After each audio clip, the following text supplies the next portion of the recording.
Okay. Hey guys, Tian here. If you watched my last video, ranting about my experience with the Tumblr user, you know that I don't like The Last Jedi. So in this video, I thought I would explain why I don't like The Last Jedi. I'm not trashing the film, I'm simply giving my personal reasons why I don't like it. Here we go. Let's be adults here. Okay. Sorry, Jin. Not Jin Urso, but just Jin. My number one reason as to why I don't like The Last Jedi is not because I think that Star Wars doesn't work as a storyteller, like as a story, because obviously it works. It resonates with a huge audience of people. People keep flooding back to the theater just to see the next installment. So there has to be an appeal to it, right? And I think that there is a takeaway out of the Star Wars franchise. You know, a lot of people use that as a symbol for nostalgia. A lot of people see themselves in these characters, you know, or escapism. Escapism is very powerful. You know, growing up, I didn't really watch Star Wars. I didn't grow up watching it, so I don't have that nostalgia factor that a lot of people did. And it wasn't until my later years that I actually watched all of them and caught up with the franchise. But nostalgia aside, there are some good things that I do like. You know, I do like the whole concept of it being a space western, or originally it was supposed to be. I think it's kind of deviated from that original concept in these later films, or even in the prequels.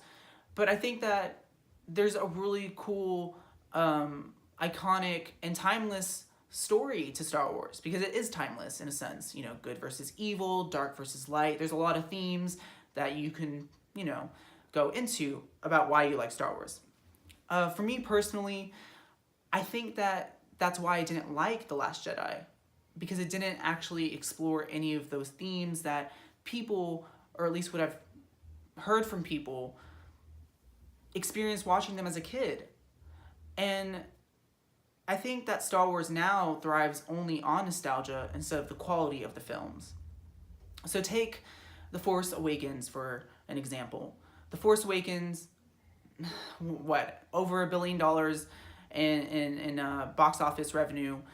Great. I think that because of the time period that it came out, it was years and years had passed before the last Star Wars film had come out. I think that's partly due to the success of The Force Awakens. It was just timing. And also they amped up the nostalgia factor. And so you had Harrison Ford, you had Mark Hamill coming back, you had, you know, Carrie Fisher, rest in peace, coming back to reprise her role. And that made the old fans excited about seeing this new film. But it also introduced new characters that a new generation of kids could be inspired by too. The main character being a female, Rey. I thought that that was a perfect introduction for young girls to Star Wars. You know, not to say that Princess Leia isn't iconic, because she is, but I think that focusing on a female character could draw in a potentially new crowd of kids. Finn, the idea of a stormtrooper defecting is a really cool idea, you know, and for them to, you know, make him a leading character and also a person of color, even bigger. You know, there aren't many people of color in the Star Wars franchise anyway, so it was really awesome to see that they were trying to reach that audience too. And then even the character of Poe, I guess you can say Poe is a person of color as well. He's Latino, but he also filled that nostalgia factor too. He fit the classic Star Wars character. He's a pilot, you know. He's kind of like Han. But one thing I liked about The Force Awakens was that we had to fill in the blanks ourselves. So when you go on YouTube, you see all these people theorizing about who Rey's parents are, or, you know, how Finn defected from the First Order, and you know, all these questions were posed because of The Force Awakens. And I think that's why it succeeded for me as a movie, because it left me wanting more from the franchise. And so going into The Last Jedi, I was really expecting a lot of the answers I wanted to be answered in The Last Jedi, and it didn't come through. It didn't follow through. Rey's parentage reveal, spoilers by the way, that she's just a normal girl, and that's fine. Like to me, I think that's more powerful to say like anyone can be a Jedi, anyone can be force sensitive. Rey's parents weren't special. They weren't Skywalkers. They weren't anyone that we knew. That's interesting. But I think the problem that I have with The Last Jedi is how everything played out in The Last Jedi. And here's my problem. Rey didn't find out about her parents because she discovered it on her own, or she actually had evidence, or she explained it herself to, say, Luke Skywalker. She was told by an antagonist that her parents were no one, and that she felt shame for that. While, okay, that's interesting, herein lies the problem.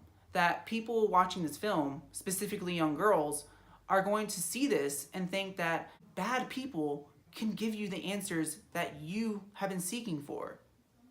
So when you introduce the idea of a romance with Kylo Ren and Rey, it sends that message that, one, it's okay for you to go back to someone who literally chopped up your friend. Like, I'm sure Finn's back is effed up after that experience that he had with him, but also physically harmed you. But it's okay because he's misunderstood, or you don't understand him. And I think that's a terrible message and a terrible story to tell to people, that you should be going and you should try to save people who, one, honestly shouldn't be saved.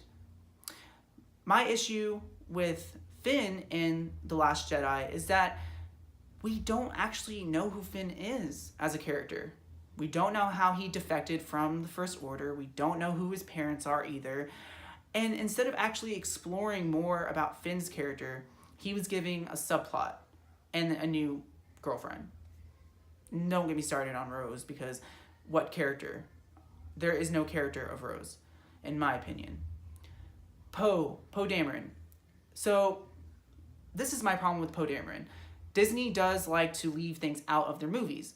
They don't put everything because they want people to go buy other merchandise. So if you don't know, Poe Dameron actually has his own comic book, and it follows Poe Dameron's life as a rebel fighter.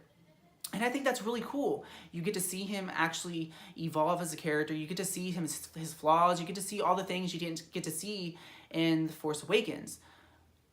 But the things you do see in The Last Jedi contradict everything you see in that novel or those comic books. Poe Dameron isn't a hothead. Poe Dameron is very tactical. He's smart and he's humble. One thing he would never do is put people's lives at risk, because he understands full-heartedly that in order to win this war against the First Order, you can't do that without bodies. You can't do that without people. And so to introduce the idea of suicide bombers being the solution and Poe Dameron completely being just a hothead, it was completely out of character from the people who've been following him in his solo comic. And put aside all the semantics of the movie and how some of that doesn't add up about, why Holdo doesn't trust Poe and why she won't tell anyone. It's just, there's so many things that happen in this movie that have no real impact whatsoever. And I think that's why I have a big problem with this movie story writing, When you look at movie franchises like the Guardians of the Galaxy, Guardians 1, most people can say that they really enjoyed it. It didn't have a great villain, but it was an entertaining movie. You love the characters that they introduced of Star-Lord, Drax, Groot, Gamora, Rocket Raccoon, and there's characters that you may not like Nebula. I hated Nebula in Guardians, and I was like, man, I really hope she doesn't come back for the second one. But here is where I bring up good writing. If you are going to introduce characters in anything, the best thing you can do for a sequel is expand on those characters. And unfortunately, The Last Jedi didn't do what Guardians 2 did for me. When you watch Guardians 1, it's a simple storyline. Heroes come together, or unlikely heroes come together, save the day, they're done. Very simple storyline. But the second movie is a little hard to explain to people without giving away spoilers. Because while not a lot happens plot-wise, a bunch happens to the characters. Star-Lord is introduced to a father he never met, and he's having to actually come face to face with his genealogy and come face to face with himself. You know, who is he going to be now? You know, he's learning a whole history of his parentage that he never knew about. And so that skews his perception about, you know, what they should do. And I think that's really interesting. And characters like Nebula, I hated her in the first film, but it explores Nebula as a character, and you make her, it humanizes her, and it makes her, people care for her, that Nebula had been, you know, abused and torn apart by Thanos all these years, and the reason why she has so much anger pent up is because she truly feels alone. You know, she saw Gamora as a sister, but all Gamora wanted to do was survive. And I think that's really powerful to see a character that, you know, was one-dimensional in one movie and completely, you know, give them dimensions, you know, make them a fully dimensional character in the sequel. And that's what a good sequel does. It expands on the existing characters.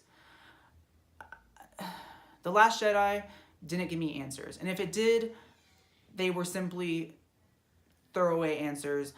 And honestly, that's one scene that exemplifies, that just personifies what The Last Jedi is the very scene where Rey hands the lightsaber over to Mark Hamill, and he just looks, flips it over his shoulder.